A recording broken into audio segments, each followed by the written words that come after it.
Itt már szó volt az összeférhetetlenség kérdések kapcsán egy pillanatra, hogy mik azok a könyvvizsgálói hálózatok, illetve könyvvizsgálati hálózatokról, hogy ezek az összeférhetetlenség és függetlenségi kritériumok, ezek nem csak a egyes cégekre, könyvvizsgálókra, hanem a könyvvizsgáló cégben dolgozó munkavállalókra, sőt, ezeknek a könyvvizsgáló hálózatoknak a tagjaira is vonatkozik. De ahhoz azt kell, hogy megértsétek, hogy mit is jelent egyébként egy könyvvizsgáló hálózat. Ugye a könyvvizsgáló társaságoknak különböző, illetve a könyvvizsgálatot különböző, nem is azt mondom, hogy szinten, hanem struktúrákban végzik az egyes könyvvizsgálók.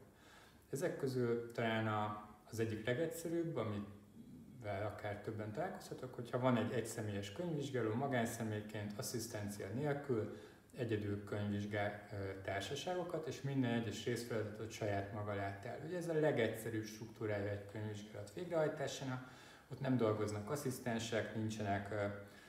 nincsenek nagyon bonyolult folyamatok, hiszen az egy könyvvizsgáló, az gyakorlatilag a teljes könyvvizsgálati folyamatot átlátja, ezzel foglalkozik. Akkor vannak olyan könyvvizsgáló cégek, ezeket már úgy is szokták hívni, hogy ezek ilyen helyi könyvvizsgáló cégek, vagy regionális könyvvizsgáló cégek, akiknél már előfordul az, hogy asszisztencia dolgozik a könyvvizsgáló cégben, tehát a könyvvizsgálat az már nem csak egyedül és kizárólag a könyvvizsgálónak a saját egyedüli hatáskörébe tartozik, nem csak az a könyvvizsgáló fog minden egyes részfeladatot átlátni és elvégezni, mint ahogy egy egyszemélyes könyvvizsgáló látna el egy egyedüli könyvvizsgálóként egy cégben vagy magánszemélyként, hanem ott asszisztencia is dolgozik, tehát az egyes feladatok már megosztásra kerülnek, és így előfordul, hogy ez már egy bonyolultabb, komplexebb, és általában ezek a cégek már bizonyos tekintetben nagyobb könyvvizsgálatokat is végre tudnak hajtani, és nagyobb könyvvizsgálatokban is részt tudnak venni. És ugye természetesen vannak a nagy könyvvizsgáló cégek, akik meg már nagyon sok asszisztenciával, nagyon szerteágazó, nagyon hierarchikus módon működnek, az egyes különböző területeknek vannak szakértői, azok a szakértőik azok a feladatokkal foglalkoznak, és gyakorlatilag sokkal szélesebb az a könyvvizsgáló csapat, aki együtt dolgozik annak érdekében, hogy ezt a könyvvizsgálatot végre lehessen hajtani. Ez nagyobb cégek esetében elkerülhetetlen, hiszen nem várható el senkitől, hogy mondjuk a adózási jogszabályoktól kezdve az összes értékelési eljárásig, sőt a jogi szabályozásokig mindenben részt vegyen. Egy nagyobb cég esetében teljesen indokolt az, hogy sokkal nagyobb legyen ez az audit team csapat, audit team minél több szakértő legyen bevonva, és ezekben a cégekben rendszerint jóval több könyvvizsgáló asszisztens is dolgozik. Ugye ezeket ismeritek, ugye ezek a Big Four, itt is vannak egyetemen is mindig az állásbördéken, tehát nekik nagyon nagy mennyiségű asszisztenciára van szükség ahhoz, hogy a feladataikat ellássák. De hogy mi a könyvvizsgálói hálózat és hogyan kapcsolódik mindenhez? Maga a Big Four is egy könyvvizsgálói hálózatnak tekinthető, és regionális cégek is egyébként csatlakozhatnak egy-egy könyvvizsgáló hálózathoz. Ez azért lényeges, mert így ezek a regionális könyvvizsgáló cégek, akik asszisztenciával dolgoznak, céges keretek között, megosztott kockázatviseléssel, ezek is részt tudnak venni egyébként nagyobb könyvvizsgálati megbízásokban, méghozzá olyan könyvvizsgálati megbízásokban, amelyek egyébként adott esetben mondjuk határokon átívelnek, tehát mondjuk több országban egy jelenlévő csoportnak a könyvvizsgálatát el tudják látni, és ennél fogva ugye egy kicsit tágabb és nagyobb szakmai háttérrel tudnak rendelkezni, mondjuk, mint egy egyéni könyvvizsgáló. Tehát a könyvvizsgáló hálózatba tartozik egyébként, ahogy említettem, a Big Four is, mert hogy az egyes országokban ugyan előfordulhat, hogy vannak tulajdoni viszonykeveredések is ezekben a cégekben, de hogy a helyi sajátosságoknak megfelelően, ugye általában a könyvvizsgálóknak a tulajdoni hányada az meghatározó kell, hogy legyen, tehát az aláíró bejegyzett könyvvizsgáló tulajdoni hányada, például Magyarországon meghatározó kell, hogy legyen a könyvvizsgáló cégben, egyébként a könyvvizsgáló cég nem végezhetnek könyvvizsgálati szolgáltatásokat. Tehát a könyvvizsgáló hálózat az az, hogy több könyvvizsgáló cég hasonló tevékenységgel, de nem feltétlenül, vagy ugyanolyan könyvvizsgálati tevékenységgel, de lehetnek egyébként még más kapcsolódó szolgáltatásaik, amik nem hasonlók, együttműködve bizonyos megbízások kapcsán közösen tudnak fellépni, és képesek mondjuk egy csoport könyvvizsgálatát is ellátni. A könyvvizsgálati hálózatokban az viszont ugye attól függ, hogy ez milyen szoros kapcsolatban van ez a könyvvizsgálói hálózat egymással, az elmondható, hogy nem minden esetben van tulajdoni,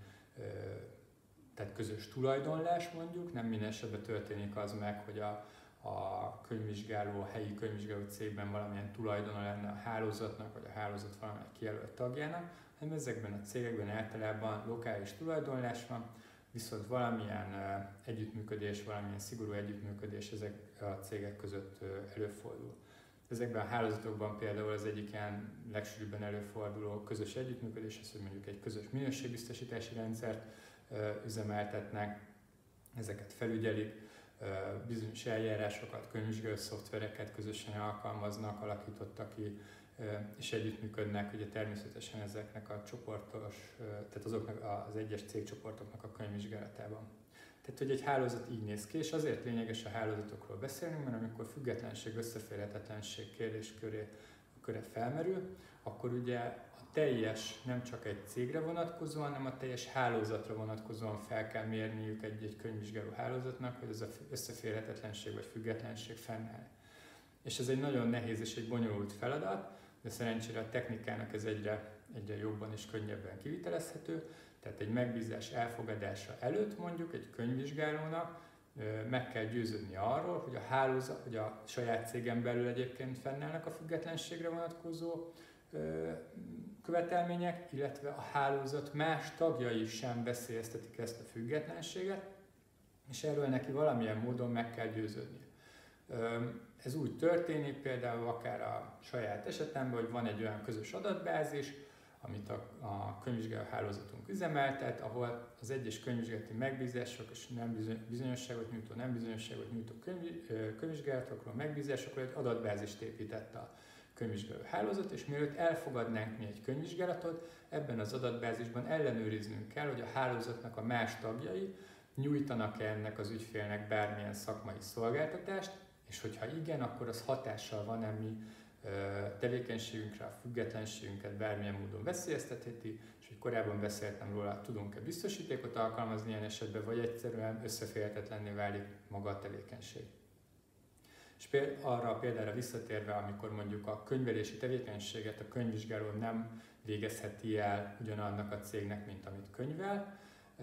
ez egy hálózatra is igaz, tehát hogyha a hálózatnak az egyik tagja könyveli az adott céget, akkor a másik tagja egyébként nem könyvvizsgálhatja ugyanazt az entitást. De ez lehet egy kicsit bonyolultabb szituáció is, tehát tegyük fel, hogy mondjuk én egy anyavállalatot könyvvizsgálok itt Magyarországon, és valamilyen leányvállalatnak a könyvelését végzi el mondjuk a hálózatunknak egy másik tagja, mondjuk tegyük fel Németországba, és ezek a leányvállalati adatok egyébként mondjuk akár konszolidálásra kerülnek az én anyavállalatomban, amit én könyvvizsgálok, akkor bizony már elésen felmerülhet az a kérdés, hogy én összeférhetetlen vagyok ezzel a tevékenységgel kapcsolatban, vagy sem. Ezek nagyon összetett kérdések, de hát hogyha belegondolunk abba, amit így korábban említettem, hogy nem csak az a fontos, hogy függetlenek vagyunk, hanem függetlennek is kell látszódnunk. Egy hétköznapi ember számára ez felveti egyébként annak a kérdését, hogy ő mondhatja azt, hogy nem lehetek független, hiszen én nekem pénzügyi érdekeltségem van, hogy a hálózatomnak egy másik tagja egyébként könyviteli szolgáltatásokat nyújt, én könyvvizsgálom, tehát nem állhat nekem érdekemben esetleg azt mondani, hogy ez a leányvállalati beszámoló nem alkalmas arra, hogy a csoport könyvvizsgálatába bekerüljön. Tehát egy könyvvizsgálói hálózat körülbelül így néz ki, és rengeteg sok könyvvizsgálói hálózat van, nagyon sok könyvvizsgáló cég van Magyarországon is. Egyébként azt lehet mondani, hogy a top könyvvizsgáló hálózatok mindegyike megtalálható Magyarországon. Erre van mondjuk egy link, hogyha érdekel titeket, akkor azt, akkor is felteszem, láthatjátok, hogy mondjuk hogy nézett ki 2019-es, biztos, hogy tudok, de a top könyvvizsgáló cégeket meg tudom mutatni. Ezek mindig van egy ilyen rangsorolás, mert természetesen mindenkit érdekel, hogy most ki hányadik az adott rangsorba. Azt lehet látni, hogy ebbe a könyvvizsgáló hálózatokban értelemszerűen a 4 nagy könyvvizsgáló cég viszi el a toppot, és akkor utána következnek ezek, szakmában ezeket úgy hívjuk, hogy ezek a second tier audit firms, ez a másodvonalas könyvvizsgáló cégek. Ezt általában egy a top 20-at szokták úgy belevenni, kicsit magam felé hajlik a a kezemben. Ugye a mi hálózatunk az ilyen, a top 20-ban még benne van, ilyen 17. körülnyékén van, de most éppen 17. a körül lehet a rangsorban, mert hogy a mi könyvvizsgáló hálózatunk most egyesült egy másik szövetséggel, így egy kicsit megduplázódott a méretünk, szóval most egy kicsit így nagyobbak vagyunk, mint korábban voltunk, de hogy az látszik, hogy ez a top 20 ez nagyjából stagnáló szintet mutat, tehát kb. Ugyanazok a cégek voltak és vannak benne az elmúlt 10-15 évben. Még azt kell tudni, hogy egyébként miért lényeges ez a top 20, ha ezt így felsoroljuk, mert hogy van, ahogy itt említettem, a könyvvizsgálati standard alkotás, és van egy olyan szervezet, amit úgy hívnak, hogy Forum of Firms. Ez a Forum of Firms, Forum of Audit Firms, ez tehet javaslatokat adott esetben a könyvvizsgálati standardeknek a megváltoztatására, a véleményezhető és bizonyos ajánlásokat is tehet, és ennek a Forum of Firmsnek egyébként a top 20 könyvvizsgáló cég lehet a tagja, a miénk is egyébként az, és ebben ezek tudnak részt venni, és ezek más olyan előírások is vonatkoznak, hogy ő számukra a minőségellenőrzési eljárások egy kicsit szigorúbban vannak felügyelve, mert hogy ezeket vizsgálja ez a szervezet. Bizonyos nemzetközi projektekben ennek a Forum of Firms-nek a tagjai vehetnek csak részt, amilyen nagyobb, globálisabb, mondjuk könyvvizsgálatok, támogatások, mondjuk világbanki támogatások könyvvizsgálatából volt rendszerint ez a Forum of Firms cégek szoktak élen járni, de azt is tudni kell, hogy ennek Európában talán kisebb a presztízs értéke, mint mondjuk Ázsiában, mert hogy azt is érdemes tudnotok, hogy Európában azért ez a Európában, Amerikában ez a könyvvizsgálati szakma ez elég jól szabályozott, de mondjuk vannak olyan területek a világban, ahol még mindig nincsen konkrétan mondjuk könyvvizsgálói kamara, ami ezeket a nemzetközi szabályzatoknak, standardeknek a végrehajtását felügyelni.